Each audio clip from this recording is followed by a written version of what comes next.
Hello again, everyone, and welcome. I am Gary Gozzo, the voice of the FIS, and this is RaceVerse coverage of Round 2 of Season 6 of the Formula Indy Series, coming to you from, as I call, the House of Stowe, mid-Ohio. Steven is on assignment this week, so joining me in the booth is my broadcast partner for our Velocity Online Racing DW12 IndyCar Series coverage. He's a veteran of the IndyCar Series and the IndyCar Oval Series. Please welcome Kyle Clintworth, who's kind of catching up to us because today was patch day. So don't forget to patch your sims, everybody. But welcome, Kyle. I know we talked about this before. You and I kind of share kind of a common background in oval racing, but you do dabble into the road courses, and this is kind of a signature IndyCar road course, if you will. Yeah, they call it the IndyCar roller coaster. We got a bunch of right-handers today, which is something new for me and betrays my background. But there's nothing more fun than going through all these blind corners. You have so many blind apexes on this track and so much elevation change, and a lot of really unique places where you can set up a pass, especially the carousel and the keyhole. Like you can enter wide on the outside and cut down for, I'll say, unconventional apex, which allows for some really interesting racing lines. Well, this is the site of my very first IndyCar broadcast here on iRacing, way back about 3 or 4 years ago now. So that way back in the old the league that kind of started where everyone was before they came to the FIS and FIS started. Because I don't know if they want me to name it by name anymore, but yeah, it's been got some good memories here, some good battles that I've seen happen here with a lot of these drivers. All of the same drivers that were in that very first race are also here tonight. But let's take a look, not at my memory lane, but let's take a look at the point situation as it is. I'll bring that up here on the screen. Mitch Welker, of course, by virtue of his win last week and then increasing his winning percentage past 73% now. He is the points leader by 54-41 over Gavin Sanders, Caleb Bency, Hunter Ingrave, and Nagasaya Yoshikawa. As you also see there, Logan Spath, Madugal, Siefker, DeMade, and Wakefield also are in the top 10. Yeah, since we got you in here for the first time to go through some of these names, Kyle, that is Dakota DeMade. Dakota DeMade, okay? So that is everyone's test on the FIS or at any league that he's in. You got to say his name right, and even then, I don't really say it right, but he's a good dude. Let's move on to the amateur points. And the amateur points are led by Sam Madugal, Cody Claiborne, then the Fish car in P2, Schlosser, and I hope I'm saying that right. He messaged me. Schlosser is, I think I'm saying Schlosser. That's the German way of saying it, but Schlosser is the American way of saying it. He is P3. Alexi P4, my hero Dan Marrera P5, Kyle Allen P6, Ty Richter P7, Thomas Rival P8. Hayden Herman, P9, and AJ Digby, P10. Moving on to the team points. Is Project 2 is your leader by 10 points over Stowe. Also in the top 3 here is PBR Motorsports, followed by New DLC, Deathbound, Eclipse, TWR Blue Raz, Vision 1, TWR Gold, and Stowe Gold. We have about 3 minutes left to play here in qualifying. To nobody's surprise, Mitch Welker is at the top, followed very closely by, to no one's surprise, Caleb Bency, P2. Let's see if both those guys can improve any of their times. Costello, P3, Spath, P4, Sanders, P5, Johnston, P6, Yoshikawa, Digby, Madugal, and Alexi are in the top 10 right there. The IndyCar, real-world IndyCar track record is held by Joseph Newgarden. He set that back in 2017 with a time of 1:04.172. That was in the last year of those very ugly DW12 Aero Kit cars before they moved to this current, almost current version of the IR18. And the career IndyCar wins leader here by a mile, no one's really even close to him, is Scott Dixon with 6. So if there's one place that Scott can maybe make up some ground on AJ's all-time win record here or all-time win record mark is here at Mid-Ohio later this season in the NTT IndyCar season. Help us keep the positive momentum. If you enjoy RaceVerse coverage of the Formula Indy Series and you respect the stream, please do us a solid. Make sure you support us by subscribing. And while you're at it, don't forget to smash the like and click the bell so you miss out on future RaceVerse iRacing broadcasts. And we have a lot of them, including our next race, which is going to be a barn burner based upon what we saw Monday night with the Indy Open and some early reports that we've heard about IIS at Fontana. But it is going to be a massive 375-mile pack race, so you don't want to miss that. 2 p.m. on Saturday. Myself, we're going to be joined by Ryan Walker, one of our new commentators, and also El Patron, my man, Antonio Estrada, will be also in the booth calling that action. So about 1:34 left to play. Do you see anything here that's piquing your interest? I would be so slow in this lobby, Gary. I was doing test laps. The best I could manage was a 1:10.5, which would put me 5th to last on the board right now. But it would have got you in the field. Well, yeah. Let's take a look. We got 31 cars have signed in. 31 drivers, have signed in. 32, 33, 34, 35 drivers are actually registered.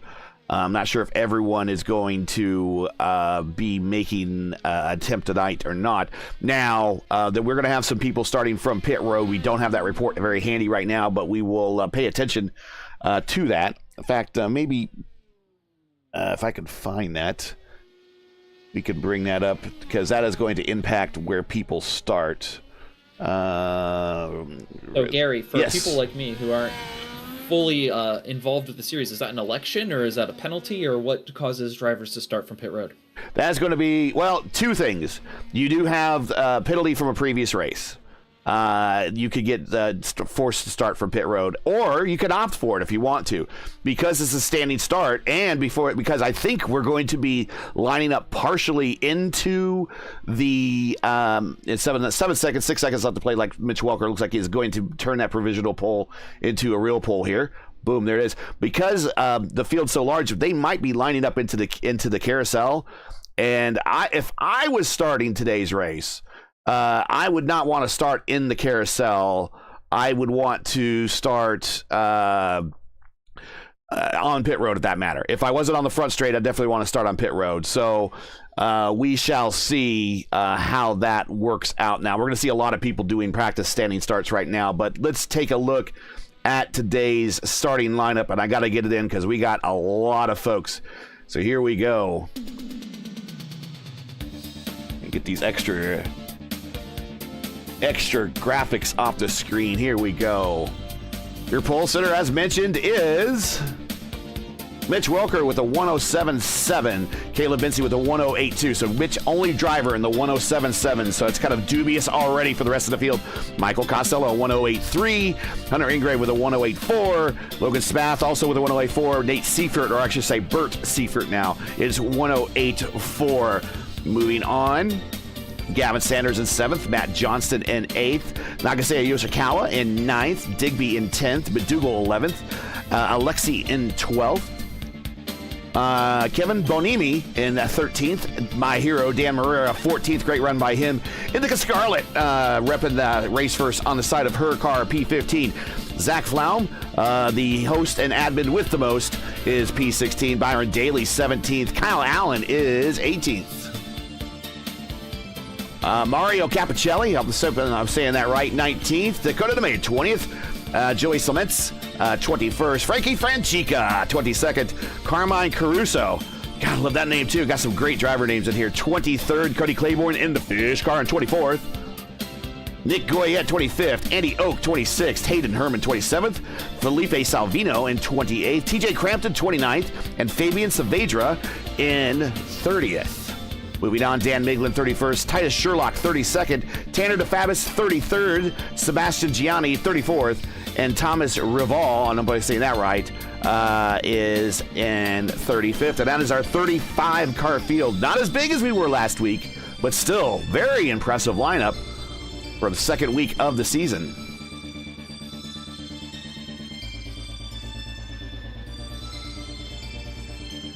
35 cars is too many to count, Gary. It's almost as many cars as we have laps. However, if Mitch is going to be that fast every lap, Mitchell Welker, I think there might be somebody who's willing to try this on one stop. And if you're going that fast, you're probably getting 3 miles a gallon, maybe less. If you can get 3.5 miles a gallon, you can maybe do this on one stop. So, I mean, you maybe make up 20, 30 seconds. So, could be an alternate strategy worth looking into. All right. That is from our driver expert. Now, again, neither one of us are the road course guys, but I would definitely defer to you when it came to numbers and everything, considering your background in your job. So let's pay attention to that. I'm trying to find where the race control. Here it is. The race report for Zandvoort has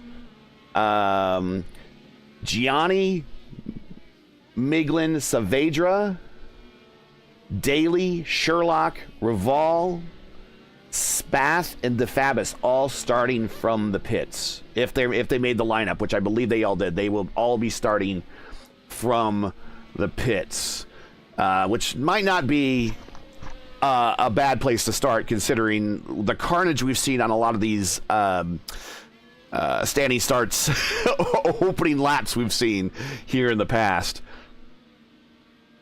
Well, some of them didn't qualify that well, so they'll have to be on that pit limiter longer than others, and that will be a sizable time penalty. And actually, and I got the camera on Gavin Sanders here. He starting from pit road is really no guarantee of safety. I think he had a penalty back a couple seasons ago to start from pit road at Red Bull Ring, and as he was coming out of pit road, they were all bound up in turn one right in front of him, and ended up getting taken out by that little kerfluffle in turn one, and all he did is start from the pits. So it's no guarantee of safety. And there's no attenuator. There's no pit wall on pit exit here. You have a little yellow curb, and you get a cutting the track penalty if you dip your left sides beneath that yellow curb. But it's slick and treacherous down there, even on pit out. So if you get overzealous, you could spin out in front of everyone behind you trying to start from pit road. Got Alexi saying thanks for the broadcast. No problem. This is really one of the signature leagues that RaceVerse has always done. FIS. Of course, FIS, the old RIL, and the top split of the Indy, and which now the IndyCar Oval Series, kind of our signature series that we'd like to cover. And we thank FIS for coming back to us again after the year of going black, the dark times. But we are gritting up now, and I'll tell you what, these standing starts are always something to watch, and my overlays are so slow with 35 cars. Here we go. But we are watching Mitch Welker. They are lined up into the carousel. Let me get to the RaceVerse 1 airship if we can get that further on back. Yeah, there they are. They are way back into the carousel. This is something that we've never seen before. Mitch Welker, though, is lining up, and we are getting ready to go green.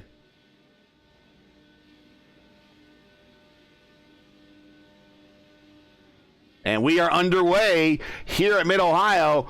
And we got Caleb Benzie, Costello, and Hunter Ingrave now part of the battle here at the front. Oh, Benzie goes off wide. Ingrave gets the position. Now he's looking on the outside of Michael Costello, who's a leader. What happened to Mitch? We missed what happened to Mitch. He spun just coming out of turn one. A real lazy slide across the track. All right, we'll have to catch up here in a minute here. And Costello's blinking, which is not good for our coverage. So we'll move to Hunter Ingrave.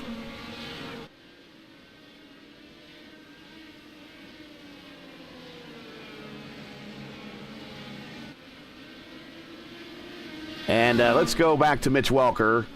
Let's go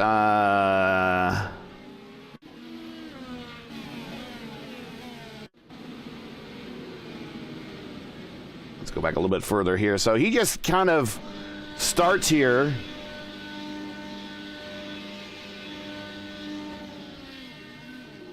And that is wow.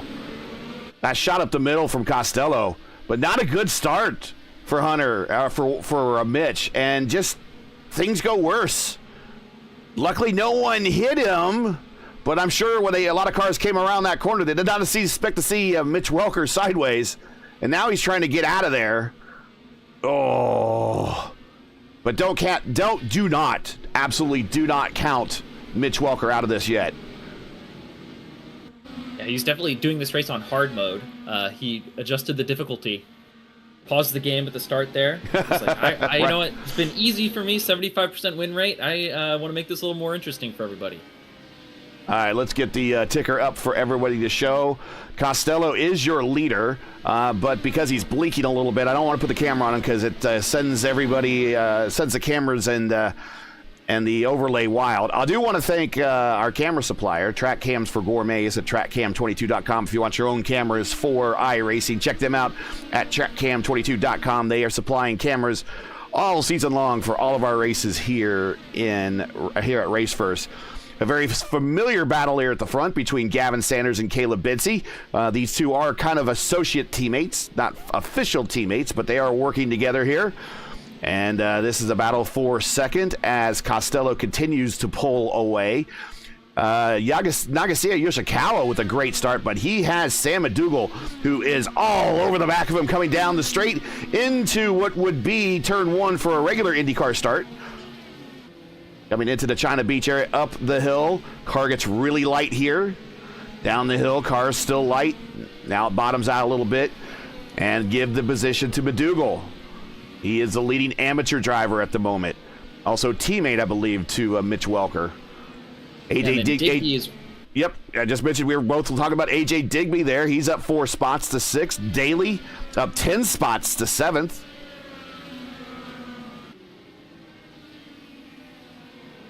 And he's part of that three-headed monster of well, I think Dakota's on their team, but Dakota and Gavin and Byron, I believe, are all kind of associated with each other. Of course, Daly with the Sunset Arctic sponsorship on the side. Nice yellow bright car. Looks like he's got a little nose damage, possibly.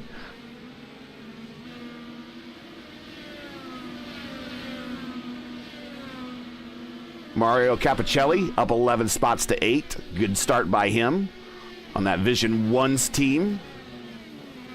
Zach Flaum, as I said, one of our hosts. He is up 7 spots to 9th. So a lot of people gaining some big positions here to start this race. And Joey Slimitz, part of that Stowe crew. He is in 10th. So 4 of 55 in the books. And wow, what a start. Too much to keep track of, Gary. I can't keep up. I had a conversation with Zach about this earlier today where he's like, can you get the camera on more people? There is so much action going on out here. It's hard to get everyone a little camera time. Here's a battle right now brewing for 11th between my hero, Dan Marrera, and P12, Kyle Allen. Dan Marrera among the top 10 in the amateur points, and he had good qualifications for this series, and he is up 3 spots. Kyle Allen's up 6. Tanner DeFabis, he's up 20 spots. He's going to join this battle very shortly. Right behind him, Dakota DeBade up 6 spots, up to 14th. We got to pull for Dan, right? He's got the 4D Racewear livery on his car. We pull for the 4D team. That is for sure. They are longtime sponsors of RaceVerse. Mitch Welker has worked his way up to 17th, side by side with Logan Spath. This is a tight battle for position, and also among points leaders. Also involved there is one of the amateur point leaders, Cody Claiborne. Racing side by side through the S's there is so hair-raising. You can't see any of the apexes. You just have to trust that the guy next to you is going to give you the racing room and that the people in front of you haven't gone off. Yeah, this and Road America, Road America has that turn 6 at the top of the hill, which is very blind. But there could be as many, depending on who you talk to, as many as 3 blind curves, certainly 2 blind curves here at Mid-Ohio that can catch you out. Into the keyhole area. We're watching Mitch Welker, our points leader, who had a subpar non-Mitch Welker start, but it proves that this man is very much human. Dakota DeMed and Titus Sherlock up at the front there. Or up right in front of him, excuse me. This is a battle for 14th. Sherlock getting the position over to Made. Welker has recovered to 16th, you know, from being last on the lead lap at the end of lap 1 to halfway through the pack. He's making hay. And now he's setting up Dakota. Try to get in the inside look into the carousel. Too wide just in front of him. Going into turn 1. And to the inside, and he gets the position.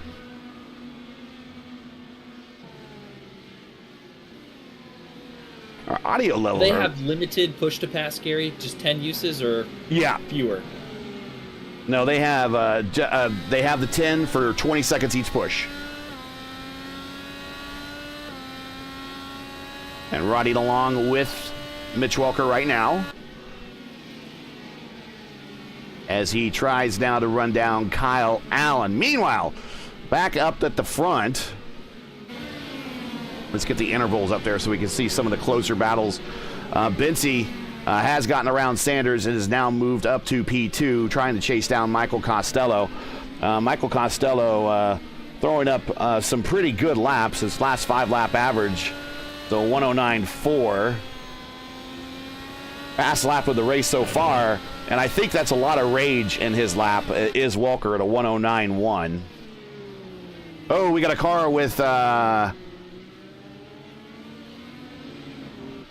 sure who that was. It's Felipe Salvino. Salvino. Okay.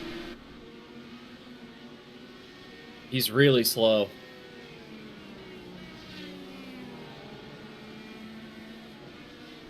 There he is. The master of the weight jacker right here in 33rd. Missing the front nose, trying to limp around. Yeah, that was very close there.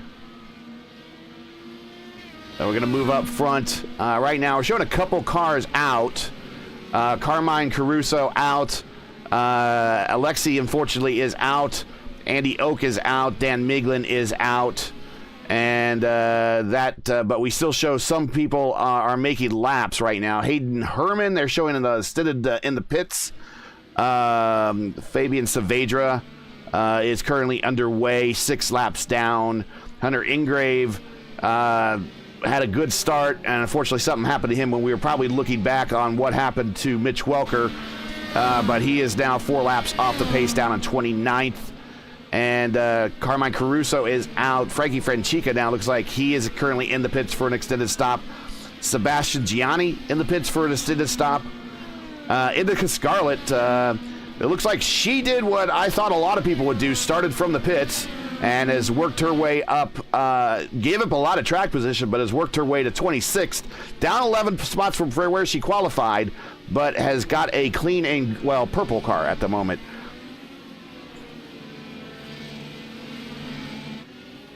Let's try to get back up to the front. A lot of action going on. Michael Costello is your leader by a second and a third right now over Caleb Bincy, who's now starting to reel him in. Caleb, that time by a 10th faster.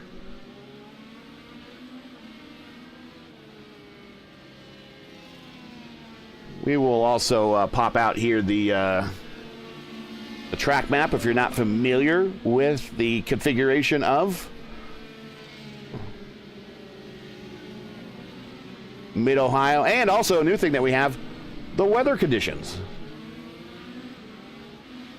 Much to the lament of many drivers. Tempest has been throwing wind and very high temperatures, and then unpredictable low temperatures and rain in some series. Soon, hopefully, we'll have rain in IndyCar, but not quite yet. Ooh, car wide behind. That's Thomas and the other Gemini racing vehicle, racing Dallara. Gary, Welker picked up 2 cars last lap through the S's, and he's looking to get another one right now. Yeah, he's on Joey Clements. He's leading Joey. No, he's there. He's keeping that nose right there in his mirror, saying, the second you give me the inside, I got it. Well, watch this battle. This corner is so treacherous. The elevation change just makes your back tires want to spin out underneath you. Yeah, we talked about how these cars do not like to bend. They do not have much of a suspension. And the back end, when it gets light there, the back end will come around, and he makes the pass. Move Welker up to 10th.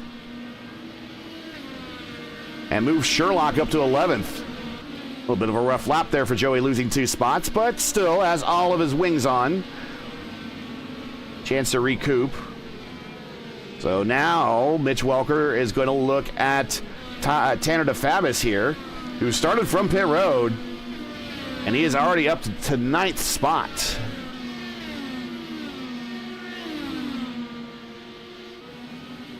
We'll give you a push-to-pass report here momentarily.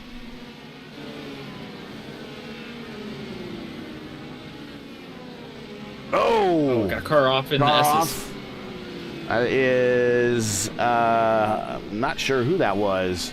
It was a Valvoline car.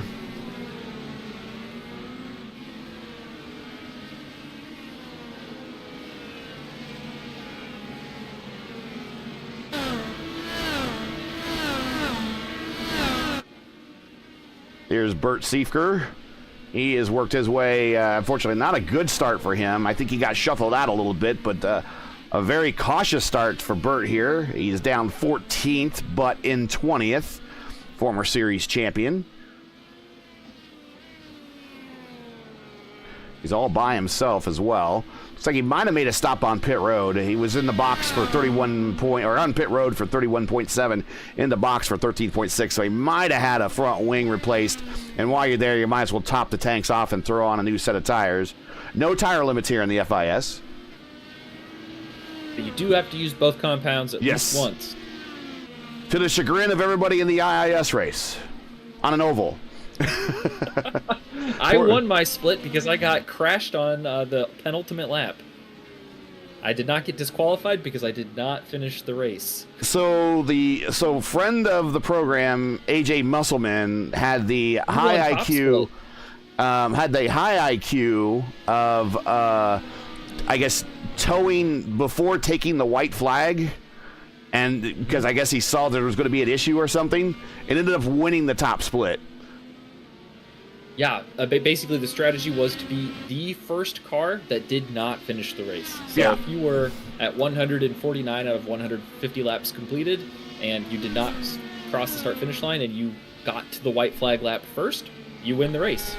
As long as you didn't cross for the checkers. That's right, and you had to know where your pit stall was, because depending on where your pit stall is, you could be crossing the start-finish line. So... yeah, again, strategic towing. Who would have thought? But that's in the IIS, and so they've iRacing has fixed the issue, and we're going to have probably a heck of a split on Monday at 2. But a lot of people trying to audit that particular race of theirs. I think we have another race on Friday, 2 on Saturday. But we got one of them here on RaceVerse. Check it out. Up at the front, Michael Costello, one of the pros. Currently leading Caleb Bency. Bency is now eaten into the lead, now 5/10 down. He's got 8 seconds over third. Like he's walking the rest of the field. And we've talked about this before. This is the House of Stowe. In real life, Caleb Bency and all of his teammates live within a stone's throw of this facility. And so this is a home game for these guys. Here comes Caleb looking to the inside, into the braking zone, getting ready to get to China Beach here. Recuperates. Going to add him at the top of the hill, bottom of the hill. coming into Thunder Valley. Kind of resetting the car a little bit after getting that run down the main straight. You only have 2 really good passing zones here. 1 and coming into 4. I well, love actually 2. Actually 2 you could pass in the keyhole. You're right. Yeah. Carousel. It's so treacherous there. You want to get on the gas before the other guy to get the run into 1, but if you mistime it or you mess up, you're going off. Here he comes. He's going to set up this keyhole move. Come on, Caleb. Costello going to give him, did not give him a lot of room, but gave him the inside. Caleb took it, and great pass by Caleb. He got a little squirrely coming in. He came in a lot more shallow than he really wanted to, and able to make it work.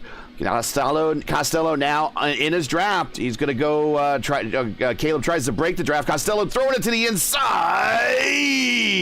Oh, almost got a wheel there, but Caleb keeps the position through China Beach. Getting ready to hit the valley now. Let's see what Costello sets up again for. I think Costello knows that he needs to keep close. They're both on the alternate tires. Tracked him down and passed him. I think he's going to start walking in now.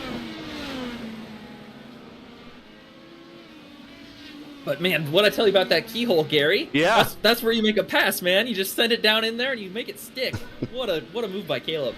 On 15-lap-old alternate tires, no less. So let's, while we watch that, we got more battles here, because here is Mitch Welker on the march to the front yet again, now up to 7th, passing Tanner DeFabis into the carousel area. Next car in front of him is a ways. It's Nagasiya Yoshikawa. Yoshikawa had pace in the first race of the season, has pace in this one. This is not going to be an easy pass for Welker. Welker needs to catch him first. Yeah, Yoshikawa has a 2nd on him right now. And they're navigating a little bit further back in the field, an injured car there. Still ahead of Yoshikawa, Byron Daly in that yellow Sunset Arctic Games car. Sam McDougald in 4th. 3 cars under a blanket behind Welker with the damaged car in the mix. As TJ cramped it, I think, in that one. No, he's the car to lap down. The damaged car is Tanner DeFatis. Yeah, Tanner DeFatis, and he blinks out. Okay, now he's back. Yeah, he's missing half his front wing there. So we got a one-winged angel situation on the racetrack. Now, unless he has a spotter, he might not know. Because I don't think even one wing, well, you should get the meatball, but I don't know. It's not always presented. And if I don't think losing a wing gives you a meatball, actually. No? Okay.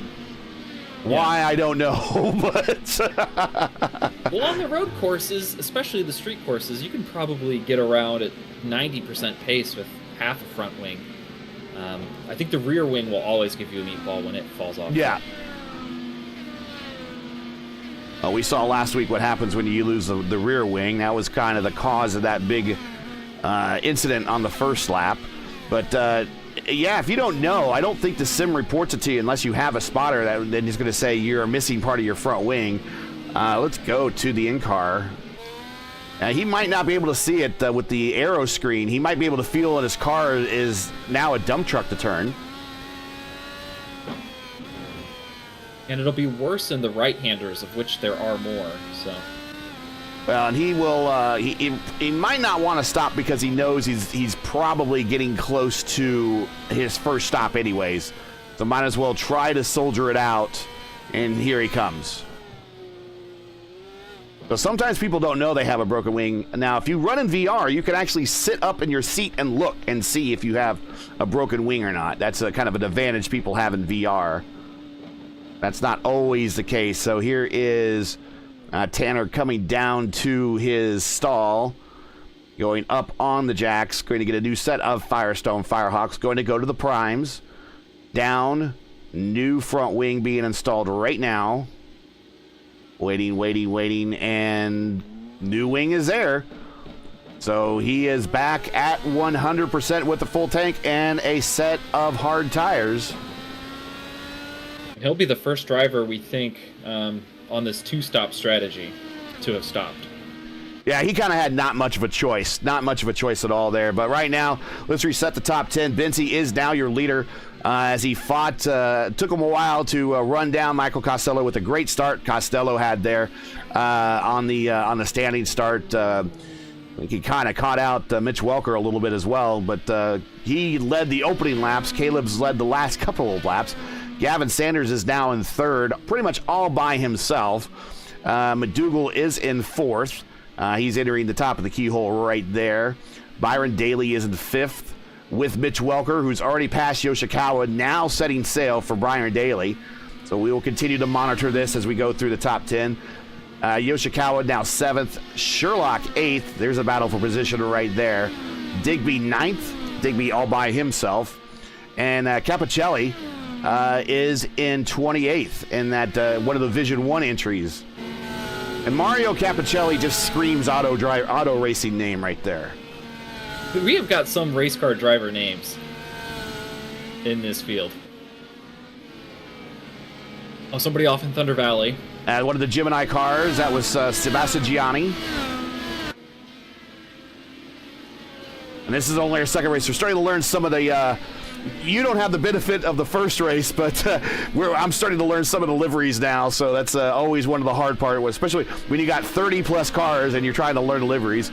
But 28 cars are running, 35 started, so currently last car running is Hayden Herman. He is currently underway right there in 28th, 8 laps down, but Frankie Francica, Fabian Saavedra, Carmine Caruso, Alexi, Andy Oak, Dan Miglin, and Felipe Salvano, the master of the weight jacker. He is 35th, so that is your 35-car field. So far, everyone's on the lead lap with the exception of Crampton right there. Reval in one of the Gemini cars. Gianni in one of the other Gemini cars. Index Scarlet. Looks like might have had an incident, had to do a long stop or just on their own pace right now. It looks like the Indica worked around Hayden Herman. Hunter Ingrave and Hayden Herman back there in 28th.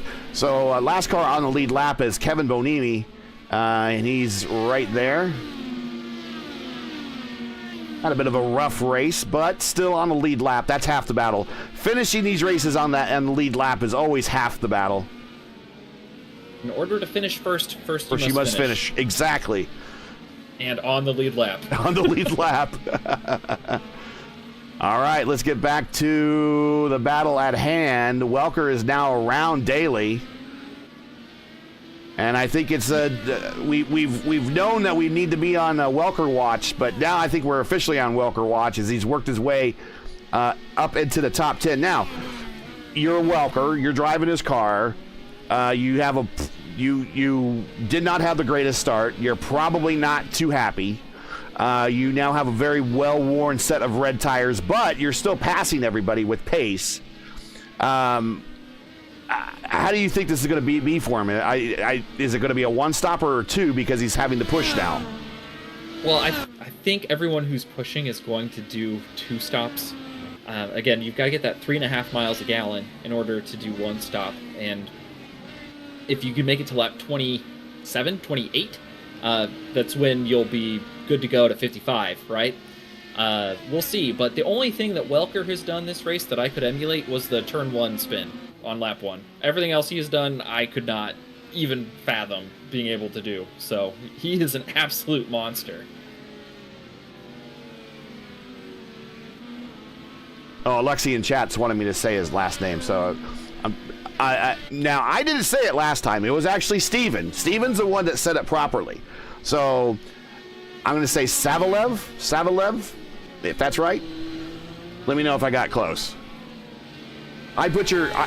We broadcast 6 days a week, and I can't tell you. I mean, I am the butcher of last names. Absolute butcher of last names. Not to mention my own last name gets butchered on a regular basis. Is it just Godso? It's Godso, yeah, but I've been One of my teammates, one time I was in a race and they called me Gary Gados. And that's what he calls me all the time now. So, but I don't want that to catch on, people. I don't want that to be my nickname. I don't want it to turn into a Bert Siefker situation.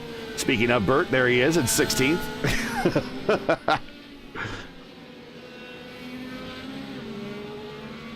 Showing a lot of marbles offline on this particular race. Track tip 92. Not as bad as Bristol Motor Speedway. Hey, I can't imagine. Oof.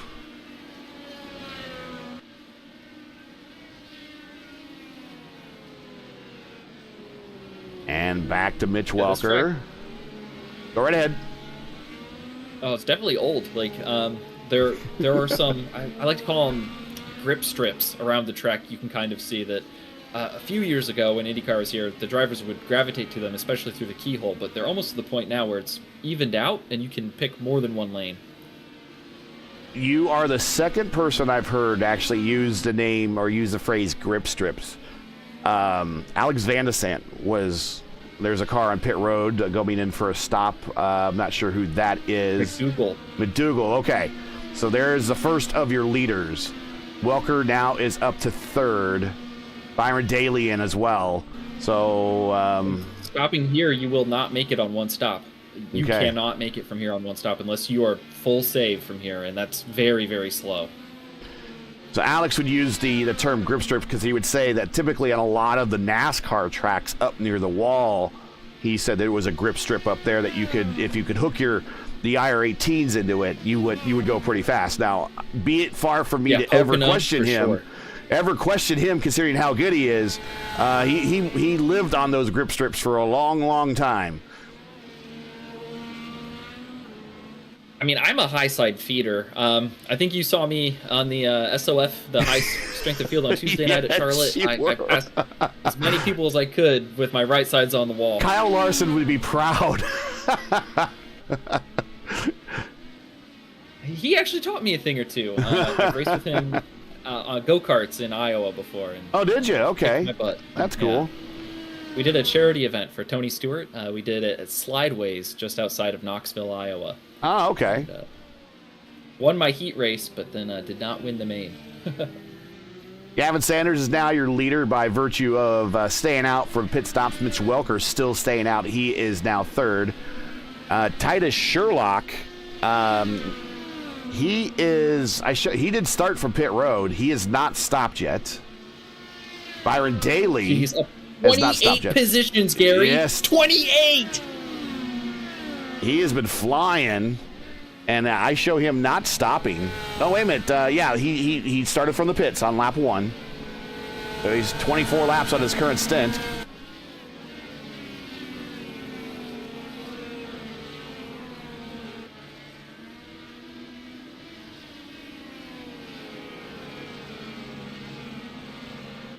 I cannot believe Welker is going to podium. That is insane to me.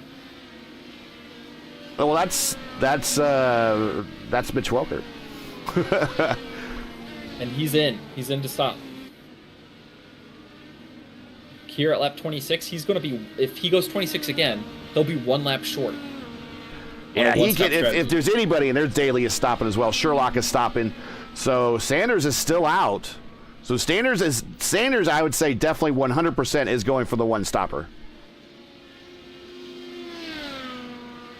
He is making those alternate tires last a very long time. AJ Digby has not stopped. He has worked his way up to third. Capicelli worked his way up to fourth. He has not stopped yet. Zach Flaum in eighth. He has not stopped yet. Dan Morera, my hero, has not stopped yet in ninth. And Morera actually started with the prime tire. So he's going to go slightly lighter fuel load and red tires next time. So he's looking to try to put down some hot laps in the second half of this race. Right there with him is Flaum. I was talking with Zach today to try to, he's like, he wanted to get the camera out to more people, but you're right. There's so much excitement going on the track right now. Battles all over the place, but we're starting to kind of settle down. Kind of a battle right now brewing for 17th. Let's go back here and take a look at this here between Joey Clements, Nick Goyette, Kyle Allen, Cody Claiborne in the fish car. Cody not having a grid race like he did last week at Zandvoort, but keeping it clean and green for the moment. Joey looking on the inside, coming through Thunder Valley, up into the carousel area. Oh, going wide in the fish car. Cody recovers, gets it back. Well, that could have been bad. Good job on Cody. Dan Marrera and Bert Siefkert on pit road. Gavin Sanders still your leader. Now he comes to pit road. He's the only car that I comfortably feel like can make the one-stopper work. Everyone else I feel like is going to have to come in and top off. Here comes Caleb Benzie, going to take the lead. Right in front of him is Matt Johnston, who was involved with the leaders last week at Zandvoort. Unfortunately, a little bit down in the order this race. Johnson lets him go. Johnson has fought his way up to back up to 20th, down 12 spots, but looking at a top 20 finish if he can hold on.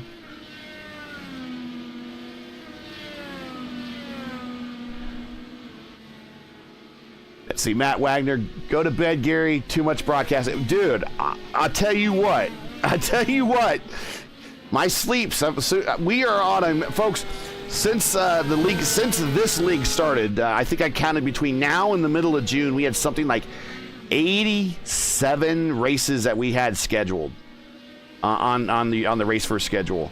And by the middle of June, I am going to be I'm tired already.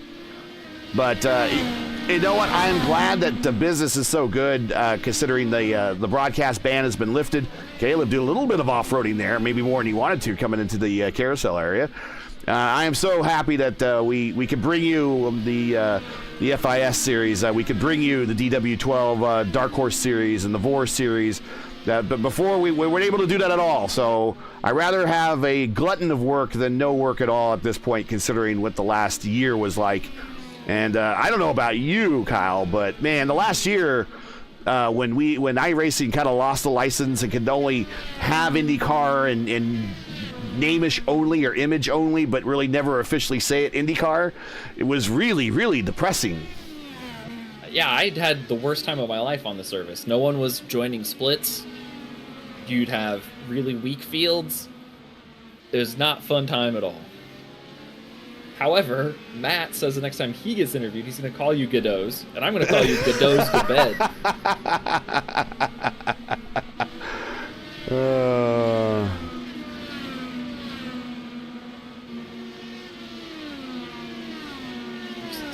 You can see the marbles from the blimp through Thunder Valley. It is insane.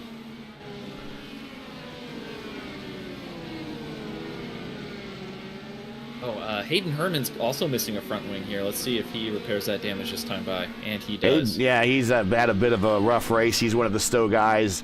Home game, homecoming, not looking as promising as for the rest of his team. Oh, missed pit road. But he had a really hard pit in there. Come on, Hayden, get it. There we go. Up on the jacks. Cruz getting the work there on the 77. Meanwhile, back up front, one of his teammates, Caleb Benzie, your leader. Last season's champion. That's why he has the number one, former member of the Team RaceVerse team that when we had one. And Welker's right there. He got by Sanders through the keyhole. He's up to second. But he has a 17-second lead that he needs to track down. That's less than a second a lap, but I think Welker's going to have to stop up for gas, just like a little splash and dash at the end. Yeah, the only one... Now, let's talk about the top 10. Benzie, Welker, Sanders, McDougall, Daly, Sherlock, Yoshikawa, Digby, Spath, and Capicelli. Which one of those guys do you think can go the distance on the one-stopper? We're thinking Sanders, right? Sanders stopped at 28. That's the latest by any... Digby stopped at 29. Yeah, 28 and 29 will make it. 27 probably. Okay, so that's Spath. Spath and Capicelli are everyone else 27. I think is going to be 1 lap short. Okay. Unless they save, right? But that's slow. But stopping is slower, so we'll see. Vinci stopped at 25. Welker at 26. Yeah, 26 plus 26 is 52. There's 3 extra laps of gas there you got to find. If there's anyone that could do it, I have complete and 110% faith that Welker can figure out how to generate 3 gallons of fuel with his right foot. Let's take a ride around the course here on the roll bar here of Mitch Welker's car. Show you this course here at Road America into the carousel. I'll call it Road America, excuse me, Mid-Ohio. Here's the straightaway. So they used to actually do the starts here for IndyCar back in the day. And they found the fields were really strung out and the leaders were getting a real big advantage. So what they've done for IndyCar as they allow the field for just the starts. And we're getting to the keyhole to line up here. And then there's a second flag stand off to your left right there, the Honda stand. And that's where they will launch down into turn 1. But the lap count is counted at the start-finish line on the main straight. Oh, car wide. That's Nick Goyette. Good car control for Nick. That's Cody Claiborne in front of Mitch. This is Thunder Valley. Coming up through the valley. Now we're coming up back into where we rejoin Mitch to start of the lap here in the carousel. Because every road course needs to have a carousel. And here is the start-finish line for your 1 lap around. It's a 2.258 mile natural road course. In addition to a carousel, I think most racetracks would benefit from having a Ferris wheel. Not all of them can have a carnival going on in the infield like Daytona during the 24. Correct.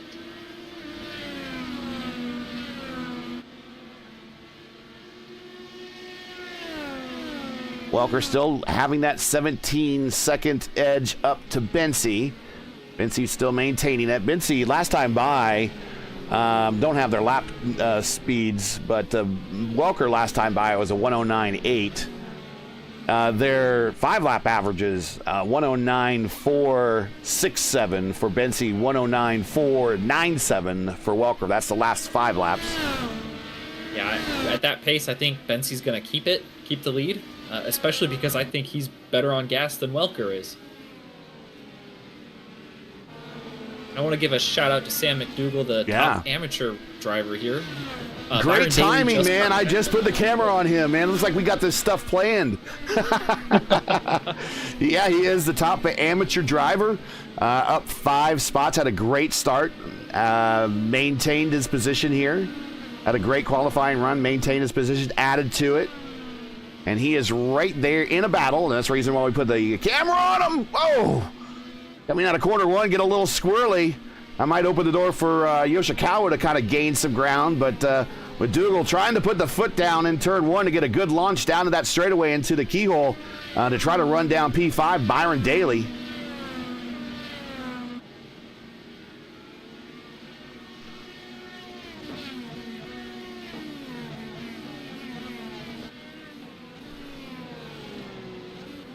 Nate Siefker in a battle, or say Bert Siefker, excuse me, in a battle with Kyle Allen. Oh, Kyle takes a very defensive move into the keyhole.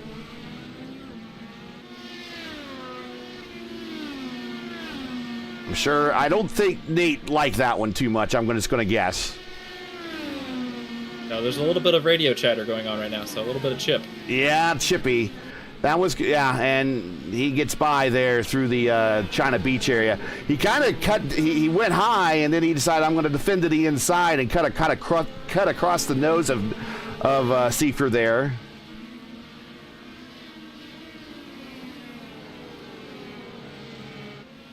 Now, if you're going to say that was a block, I would say it's a defensive move. In IndyCar racing, they allow you one defensive move, and then after that, if you react to the car behind you, that is blocking. That is the IndyCar rule for blocking.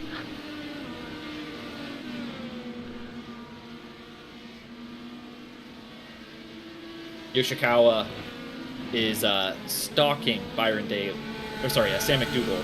I feel like I'm never going to give him a shout out ever again, because as soon as I do, the guy gets passed, and another guy's looking to pass him too. Well, I wonder maybe if he just rode his tires a little hard. But McDougal is 11 laps into his stint. He was one of the first stoppers at lap 24, so his tires are among the oldest. And I'm wondering, is on the hard. Yeah, he is on the hard, but they are among the oldest, though. And Yoshikawa's on the Reds, so I think Yoshikawa's doing a 3-stopper because he started on the Reds, right? Yoshikawa started on the Prime. At least that's what I'm showing him. No, my eyes can lie to me, and my memory is faulty.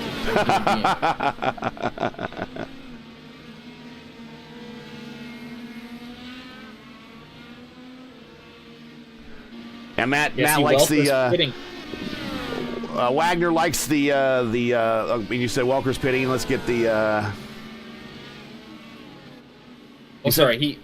he has pit. He has pitted, so that's why we saw him kind of going down into turn 3. He was kind of scrubbing his tires, so he's trying to bring those tire up to temperature. But Wagner's saying he likes the pro and the amateur status, and that's one thing we don't have in IndyCar racing that you see in other types of racing is class racing, where we do have 2 different classes running right now, but we're all driving the same car. So that is this is kind of one of the unique things to this league. It's one of the more marketable things. There's a couple marketable things that this league really has over other leagues. First of all, being road focused, you don't have a lot of IndyCar leagues that are like that, because they want to mix it in the ovals. They mix it in Indianapolis because, frankly, you can have an IndyCar league without running at Indianapolis. But beyond that, it's the standing starts. Now, IndyCar used to do that in the DW12 era. They've been doing that here ever since they've started. That's kind of unique to this league. The raceable distances that are not quite a sprint, but they're not quite a marathon. Like a mini marathon type distance. That's nice here in this league as well. And of course, the multiple classes. I love the length of this race, Gary. You can do a 1-stop or a 2-stop strategy, and we don't know which one's going to be faster yet.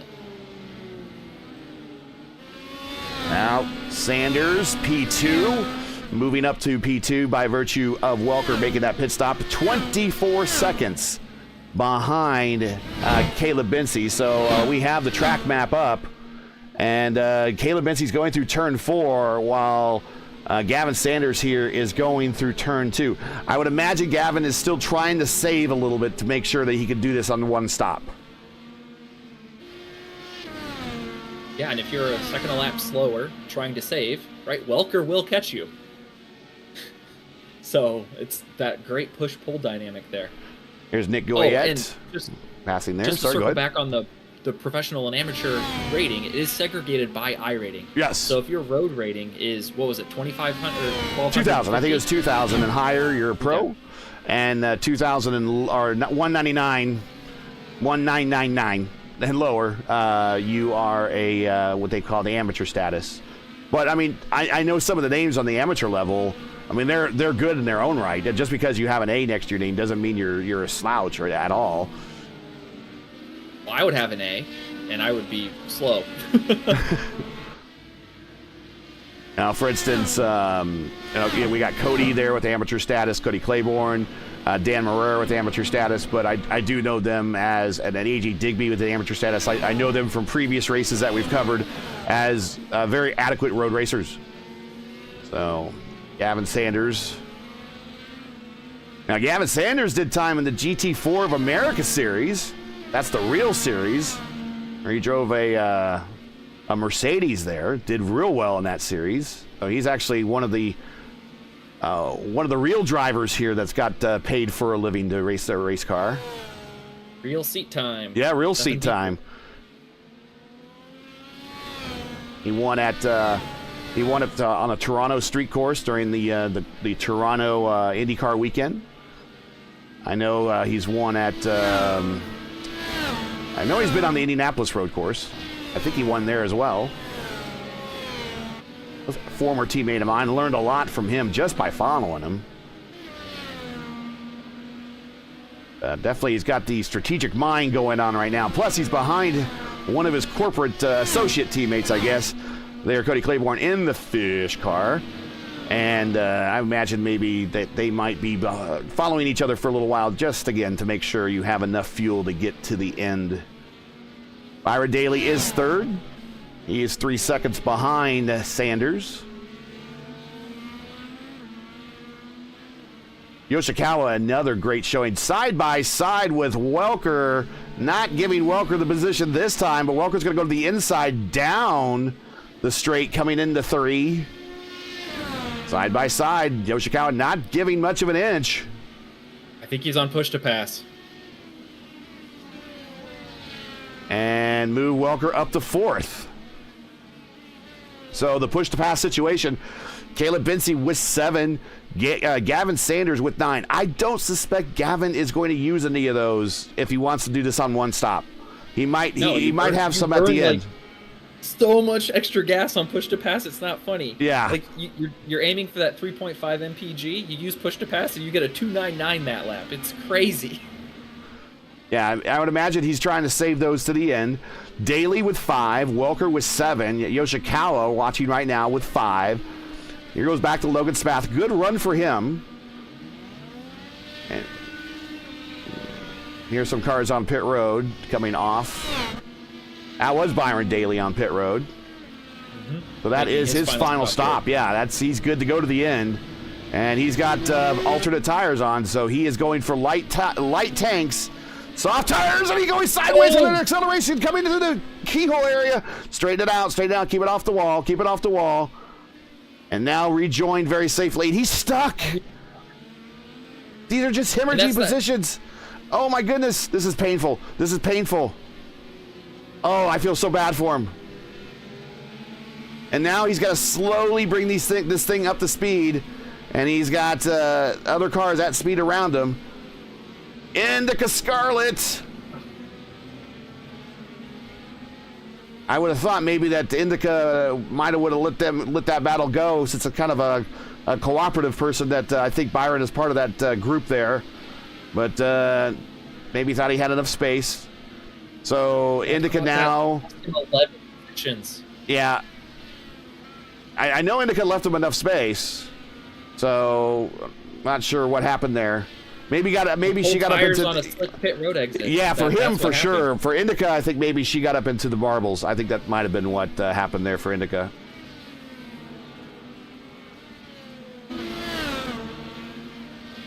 But she is recovered and is in 25th. But we were talking about Logan. We were talking earlier today. One of these days, he'll get that podium interview with me. He won at Talladega in the RIL, and it was like a race or two after the broadcast ban. And of course, well, there was no one there to interview him, and it kind of sucks when you wait for a while to be interviewed for a podium interview and you finally win a race, and then when you do, there's no one around to see it. Titus Sherlock. You show it to your parents on Thanksgiving. Right. Titus Sherlock. He is in the 6th spot here.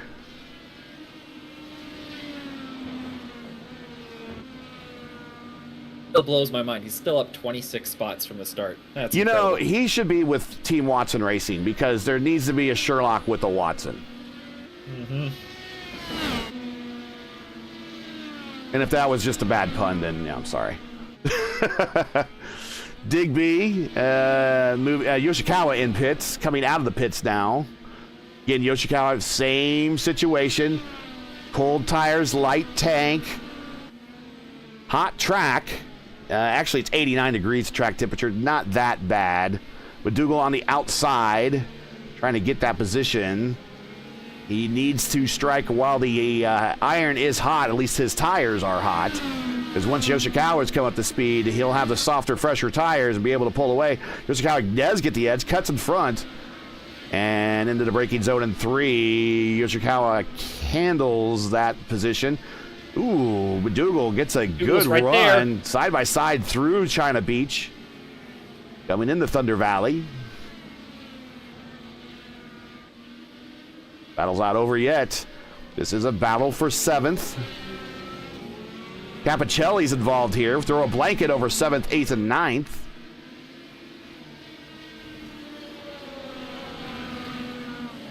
I got the good pun from chat, so I will defer to chat. Wunderbar. Spath on pit McDougal's road not for his giving stop. up. No, Spath on pit road for his final stop. But Dougal back side by side, coming into 1. Oh, with the Brazilian clear, slides in front of him. Now he takes a defensive position to the inside. Yoshikawa to the outside, coming into the keyhole. Capicelli's probably going to get them both here on the straightaway. He'll be able to have such a big draft toe down the backstretch. Also involved in, Zach Flaum's involved in this one as well. Capicelli, very interested party. Here comes Yoshikawa looking, taking a peek. Nope, back up into China Beach. Logan Spath is also part of this. He's now directly ahead of these guys. He's trying to bring these tires up to temperature, get some balance back in that car.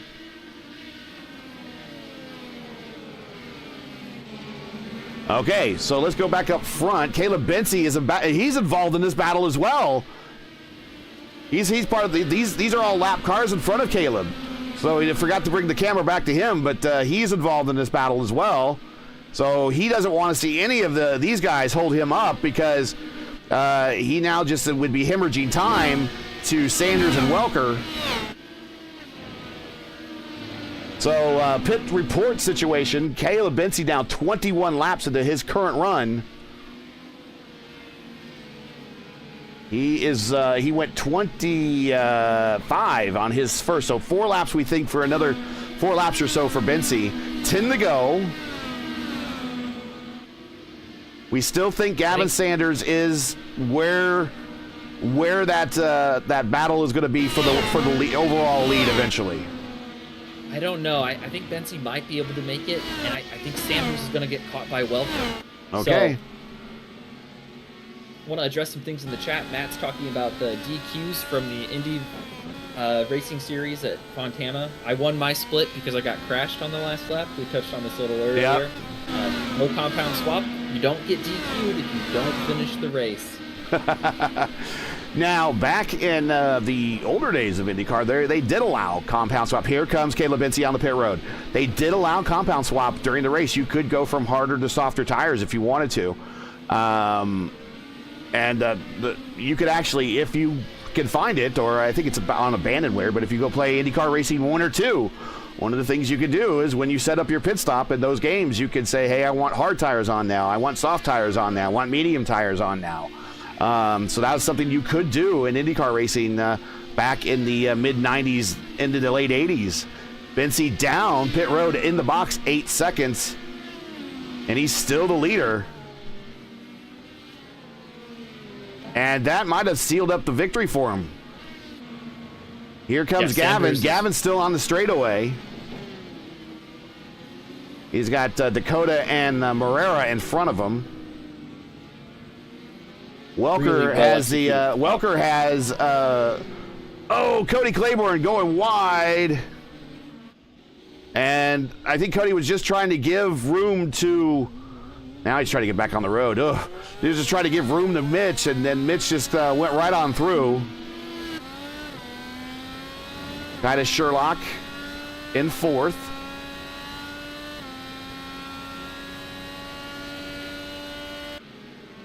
So yes, Caleb Bency is your leader. He got out.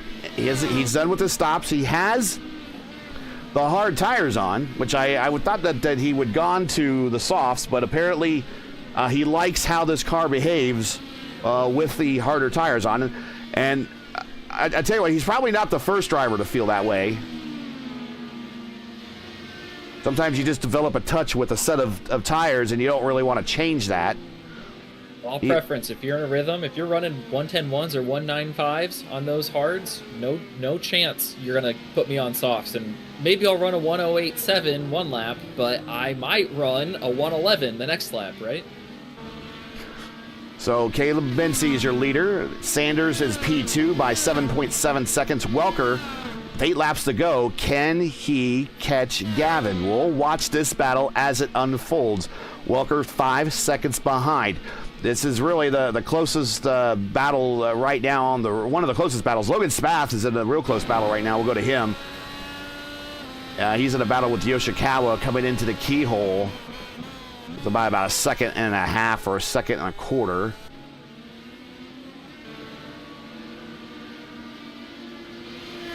Actually, Yoshikawa kind of fell behind there. There he is. McDougall's still right on his coattail. AJ Digby now has the top amateur spot. Yeah, P5, first in class, Digby. Take a look at him right there in that flat black and foil purple car. I like it. I like it. Those wheels.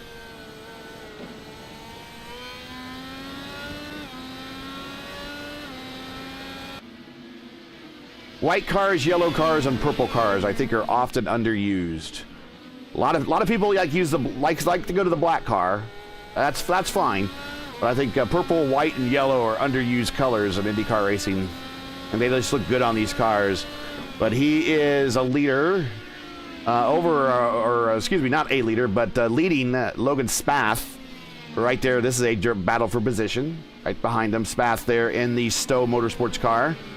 It's a home game for them here at Mid-Ohio. Thanks for joining us, everybody. I know we're in the late stages here, but you joined your RaceVerse coverage of round 2 of the Formula Indy Series, coming to you from Mid-Ohio. Caleb Bency is your leader. We had a bit of a odd start with our pole sitter, Mitch Welker. He might have hit those rumble strips on the inside of one and did a very lazy spin on the start on turn 1, lap 1. And fell back to the mid-pack. He has fought his way all the way back up to third. He might have a shot at second. We'll see here in the closing stages of this race. 6 to go. He's not satisfied. He's aiming for P2. Oh, no, yeah. I if we talk to him, if he doesn't say he's a little angry, I would be kind of surprised. Gavin Sanders is asking for a break. And he gets it. And that's Dan Morera. Morera is, car off at the back there. Not sure who that was. Again, trying to learn all these liveries here, only second weekend. Yeah, Morera's a very good driver. Very courteous. And he's in a battle for 15th there with Kyle Allen right behind him. So he wanted to let Gavin by, but not give up any extra time to Allen here for a battle for a top 15 spot.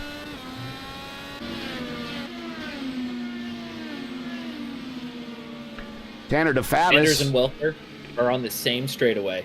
All right, Tanner DeFabis getting around Zach Flaum here for the bottom portion of the top 10, getting a little waggly there on corner exit. Now he's trying to run down Capicelli.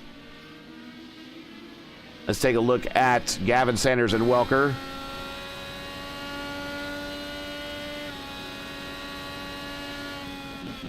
I mean, it's still a ways, right? But it's inch by inch. And Welker's on push to pass. Welker's 3 seconds behind. He doesn't even need a second a lap. It's going to be close. But he's got 3 lappers between them? Well, let's go back and watch him. He's got Morera and Allen in front of him. And I would imagine that if they could do the same they did for Gavin, they would try. And he's going to be on them here in the carousel. Probably make his move in the keyhole to get around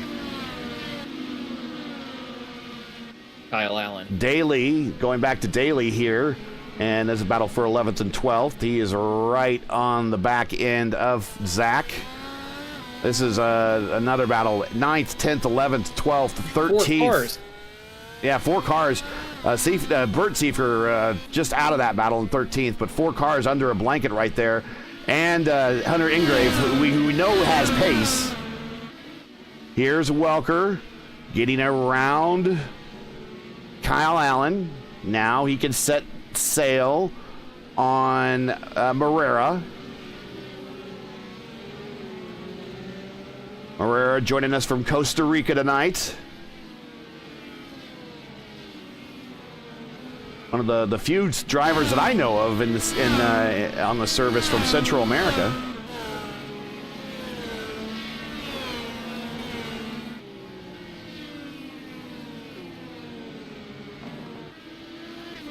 Of course, we're in that 4D Racewear car. Make sure to check out 4dracewear.com for shoes, gloves, sim racing apparel. They are proud sponsors of our coverage of the Indy Fixed and the IIS, which is our next race that we're showing on Saturday, 2 p.m. Eastern, IIS Fontana.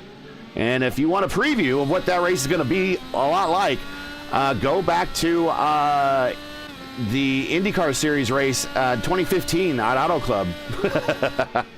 And that's what it's going to be like, folks. So I wish they had heated the track up for the IIS. It's a little cooler. It's not quite as hot as the Open Auto Club or California races that are going on this week. And it makes the bottom really easy to stick. And they fixed the tire allocation, so on Saturday, you will have to win the race to the checker, not to the white flag.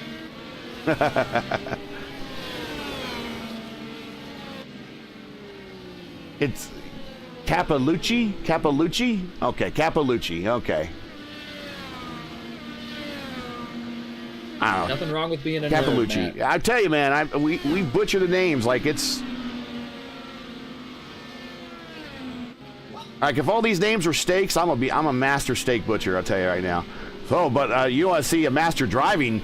Welker now 1.6 to Sanders. So this battle has become very real here in the closing laps. 2 to go.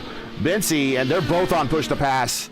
So Gavin says it's time to go. He's got 6 pushes of that button left. He should have enough fuel saved up that he could probably push that button a couple more times. In front of him, he does have Joey Salments, which is somebody that's probably in the same Discord channel, voice channel with him. He probably could make a planned move here between those two. With 2 to go, it might be all the little disruption you need to Welker. keep you away from Welker. Welker doing a little bit of a power slide coming into Thunder Valley. He is driving that car for all it's worth. Final lap. Riding Caleb Bency on push to pass, coming into the keyhole. A little bit more, 3/4 of a lap to go for him to seal his first win of the season for the defending champ. Here's Gavin coming into keyhole. Right. Yep. And can he get around Joey? I don't think Joey's really holding him up right now. So long as Joey's not holding him up, I don't think it's going to be much of a problem. I don't think Welker's going to get there. I think he's going to get stuck in third.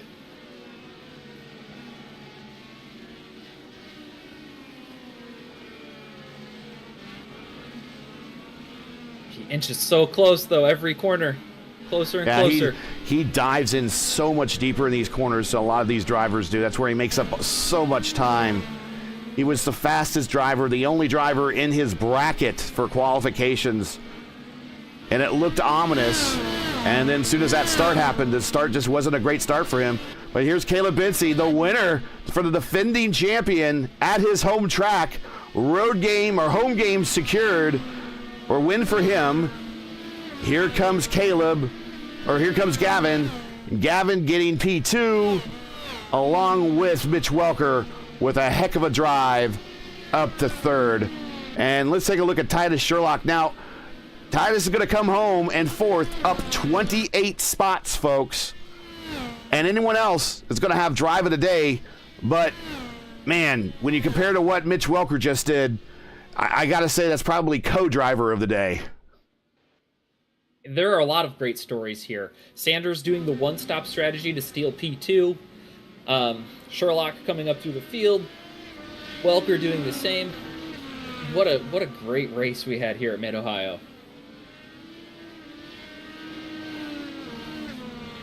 Three-way battle here for 10th, 11th, excuse me. Here we go. Everyone taking the checkered flag.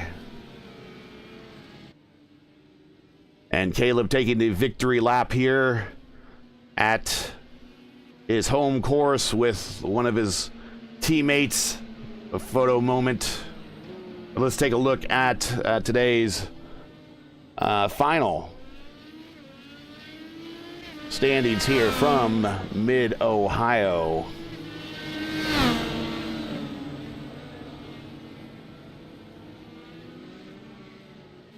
Earning the number 1 car today was Caleb Bensi.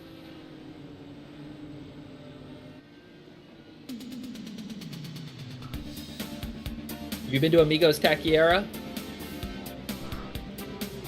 I have not, but I've heard good things about it.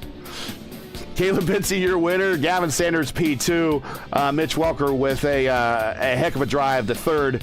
Titus Sherlock with a heck of a drive to 4th. Logan Spath, 5th. Another good finish for him. Yoshikawa, another great finish for Nagasea as we see the Stowe guys in flying formation across the start-finish line there. Digby in 7th, McDougall in 8th. Another good finish for him. DeFabis in 9th. A good finish for him because he started on pit road. Daly in 10th. Outside the top 10, Flaum. Bert Seifert in 12th. Let me say this right again. It's Capalucci. Capalucci is 13th.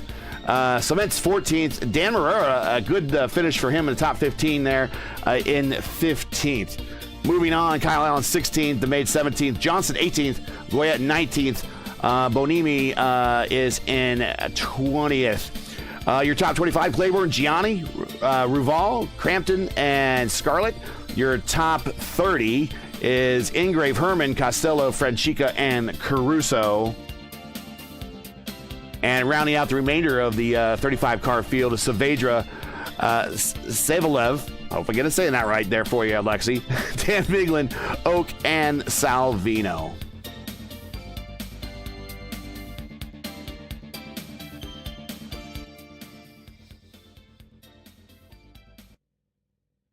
All right. Let's take a look and see who might be in the interview room.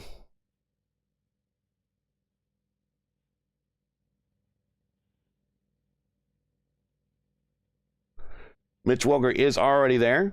We'll go ahead and bring him on up since he did finish 3rd. Hey, Mitch, got you here in the booth with Clindy and myself. Boy, man, not the start you wanted, but a finish. It definitely could have been a lot worse. Yeah. Yeah, I mean, that's just going to take up, it's going to take me getting up and going to make dinner to just like process and kind of, get over it. I'm just really, really annoyed with that error. I did the same thing at Road Atlanta in my championship season, and that also gave Caleb a win, if you remember. Yeah. So, just super annoyed. And it doesn't help that with iRacing's tire model, if you spin up the tires, they become the surface of the sun, and you're just boned. It's over. And you saw that I was babying it through one, and I just could not hold on to it even then. So, just a combination of, but I know the car, and I know I can't spin the tires, so it's ultimately on me. And yeah.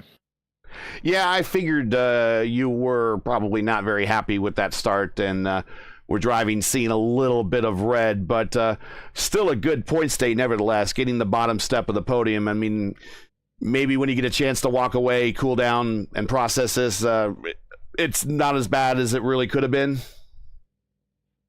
Yeah, we could have had the nose in the wall, so, I mean, I guess you take that. Yeah.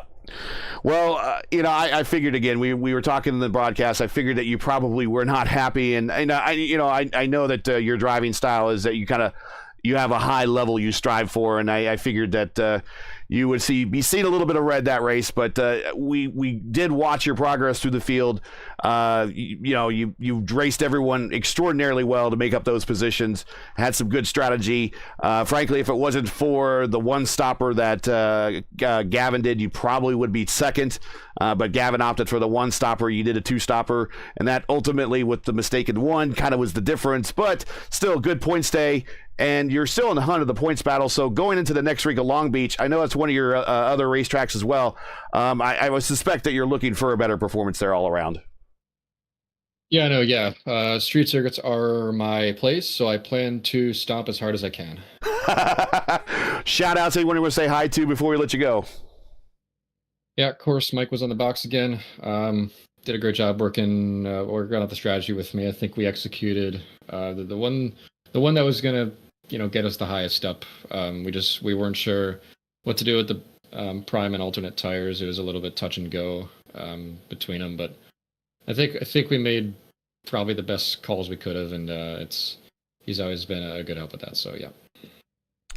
Well, again, I know it's not the finish you wanted, but I still have to say it. Congratulations on finishing third. I thought it was a heck of a drive. We'll hope to see you next week at Long Beach.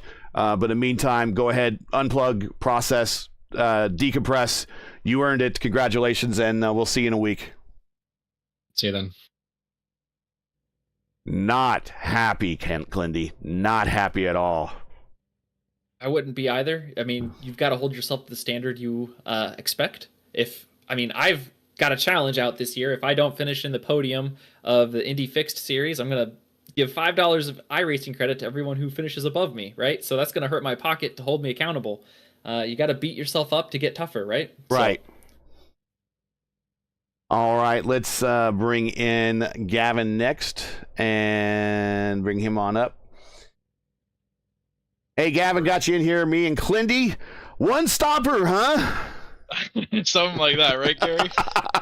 We started doing the math very early, and we identified you as the one-stop guy, and it worked out. Not the one position you wanted, but it's still a solid second-place finish.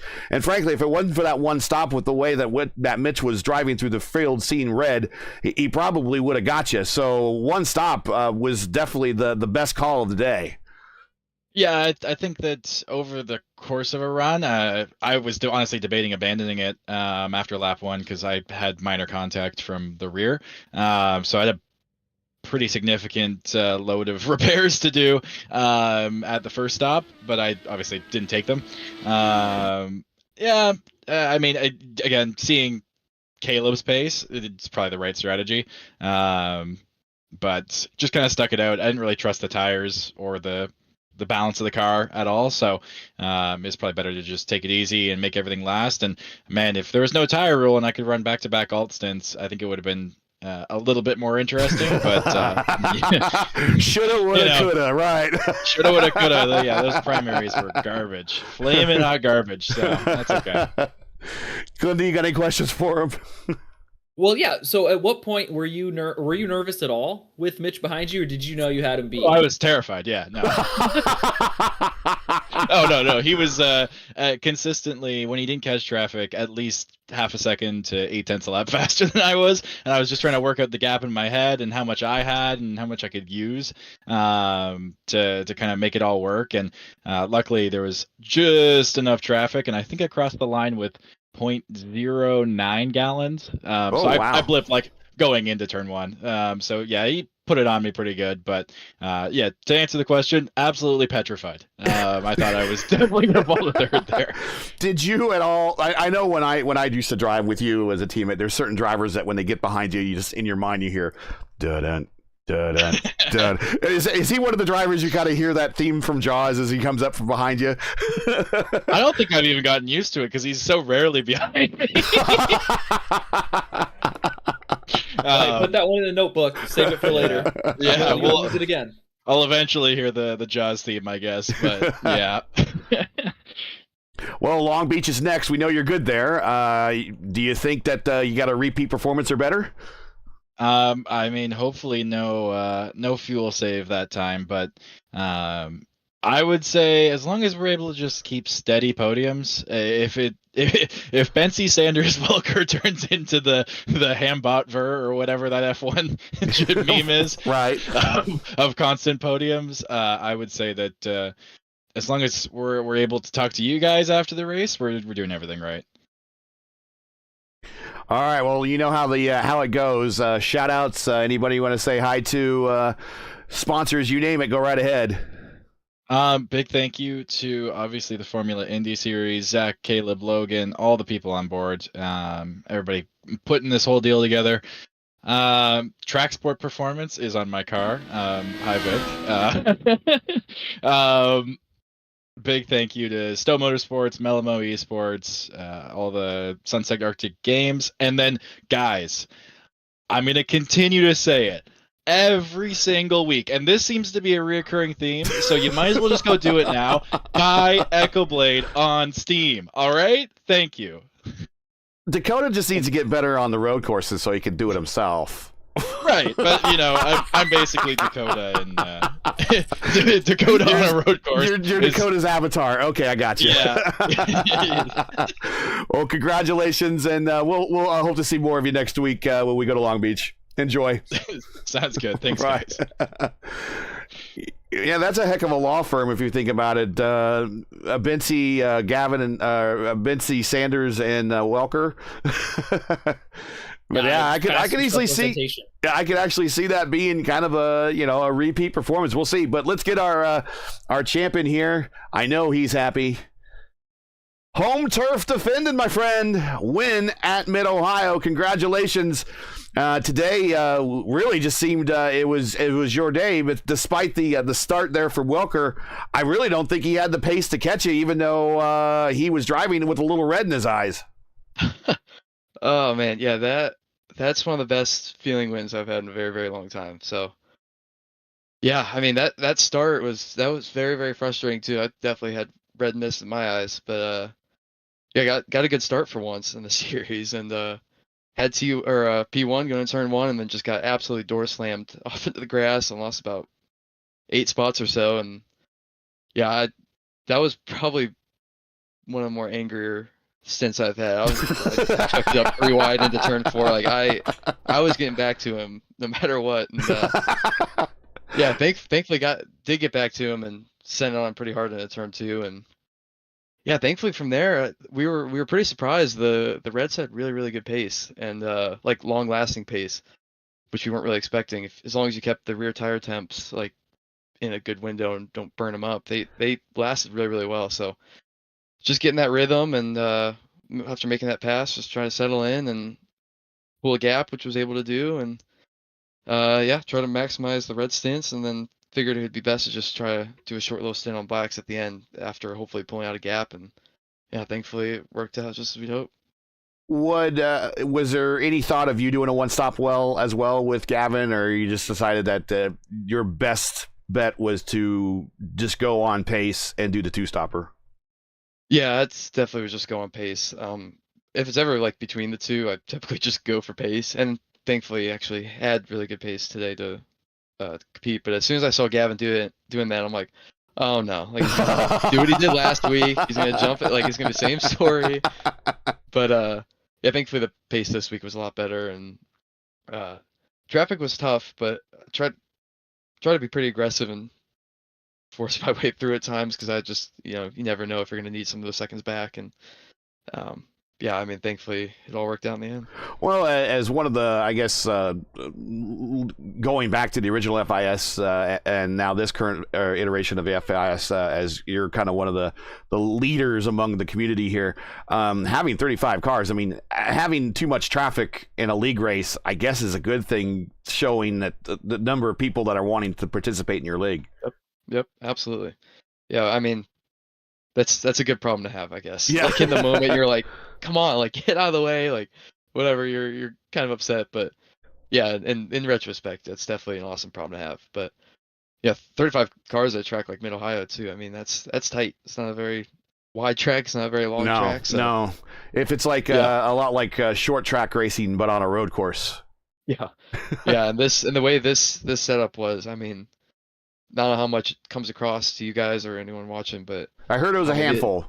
absolute handful. And while obviously that's not ideal per se, I ultimately find that very, very fun because you definitely have to work the car out more, find that edge, be comfortable stepping it out a bit at certain times, and yeah, just it's harder to find that limit, but once you find it, it's very, very rewarding. So yeah, thankfully I was able to piece that together. Glenn, do you got anything for the champ?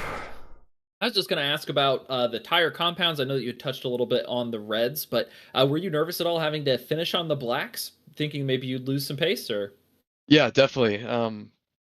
Like I knew Mitch was on the same strategy as me, and obviously Gavin was gonna be relatively close just with his strategy. So I figured I'd have a gap, but yeah, like you said, the blacks in practice especially were just, I mean, I almost dying every crest, every kind of fast sweeping corner. So I was pretty cautious there for the first laps or a couple laps or so, because it was on cold tires especially. They were really, really, really sketchy, and unpredictable too, which is the scary part. But once the temp came up, it actually wasn't too bad. It just, maybe didn't have as much bite, it wasn't as into the track as much as the reds. But yeah, that was definitely a concern, and I wanted to stretch those reds a little longer, but I was getting into pretty thick traffic with like guys running 7th and 8th who were fighting pretty hard, so I figured they weren't gonna get out of the way pretty easy. So yeah, I mean, ultimately, thankfully, it was a non-issue, I guess. But yeah, it was definitely a little worried going into that last stint.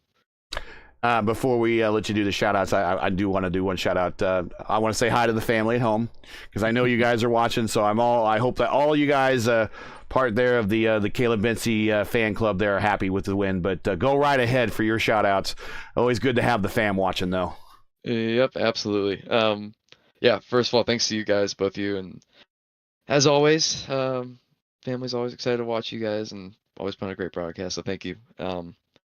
Yeah, Migos Sakira, Blossom of Flowers, go check him out as always, and like you said, thanks to family and friends as always, and yeah, I know there's quite a few tuning in tonight as well, just with Mid-Ohio, I guess, and yeah, so that's definitely extra special to finally get that one, because we never really race here too much, and the few times we have, I've got myself in decent positions and been killed a couple times. So, yeah, I've been there for those. Definitely, yes, exactly.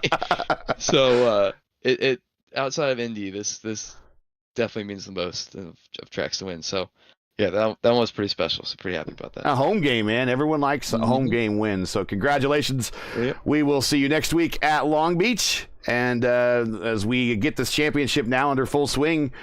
2 races, 2 different winners. I like the parity so far, but I think we've established who the top 3 are right now, or at least for this portion of the season. So congratulations on the win. We'll see you at Long Beach. Yep, appreciate it, guys. Thank you. Wow. I know Caleb doesn't show an awful lot of emotion. I've known Caleb for about 4 years now, and I could just tell by the tone of his voice that he actually was pretty excited about this win. I could hear the smile on his face, ear to ear, through the microphone. Yeah, this is a home field win, basically. He was doing everything but wearing the home whites and for this particular race, but he is definitely very happy. Final thoughts, and then first of all, before you do that, man, thank you so much. I know we had you on pinch hit duty today. You did a great job, and I'm looking forward to finally getting you back here in the booth here in a couple weeks when the Vord EW12 series kicks off starting Friday here in about 2 or 3 weeks. Yeah, I can't wait for that, and I'm also glad that I was competent. I understood, or I realized that there was a fuel mileage race here, and second place used my strategy. I would have done a one-stopper. I would have been slow because I would save gas. So, how do you benefit by going slowly? By stopping less than everyone else. Right. So, exactly. You're still moving while the other ones have to make a stop. So thanks again for joining us. It's been your call definitely was the right call, and it played out in the race. So you made us all look like geniuses, especially yourself. So thanks a lot. But that's gonna do it here from Mid-Ohio. Let's get on out of here and give everyone back their Thursday nights going into Friday. Can't believe tomorrow's Friday. It's awesome. Here we go. So let's see. Let's get the podium back up here again. So that's it for tonight. Once again, your podium, a very happy Caleb Binsey with the win. And on the other end, at the other end of the podium, the very, very unhappy Mitchell Welker. I know, very. I want to say Senna-esque. I'm on the podium. I'm happy I'm here, but I'm not happy I'm here. And in the middle, the strategy genius Gavin Sanders. Sanders with the second step, so congrats to those three. Join RaceVerse next week as we head back to the beach for the Long Beach Grand Prix for round 3 of the Formula Indy Series. Coverage begins around 8:50 p.m. Eastern Time. Again, it's 8:50. As always, that's 8:50 p.m. Eastern, and as always, you can find all the correct broadcast times in your area on YouTube at youtube.com/RaceVerse. Now, as you know, the YouTube algorithm game's not easy. We try playing it, but we need your help, so help support RaceVerse with the weekly grind. Leave a comment below. Let us know your thoughts tonight's race. I want to thank everybody that showed up in chat. You've been a huge help. And if you enjoyed tonight's coverage, support us by smashing the like in the video. If you're new, click subscribe, and where I added, hit the bell for weekly reminders so you don't miss out more of RaceVerse's iRacing programming. Next, you don't want to miss it. Seriously, it's going to be 375 miles of wheel-to-wheel IndyCar pack racing at Fontana, 2 p.m. Eastern, IIS, Saturday. Don't miss it. I'm serious. It's going to be that good, that epic. We might even have to do a doubleheader. We'll see. But keep your browser set here for the most in-depth IndyCar knowledge on all of iRacing. RaceVerse, we know what Indy means. For business inquiries or learn more about RaceVerse and what we do, visit raceverse.com. Like us on Facebook or follow us on Twitter. So for Clindy, everyone at RaceVerse, I'm Gary Gotzo saying to all, good night and thanks for watching. And all our men and women serving in the military and as first responders, Godspeed, God bless, and come home safe. Catch us again next week from Long Beach for the next race of the Formula Indy Series. Good night.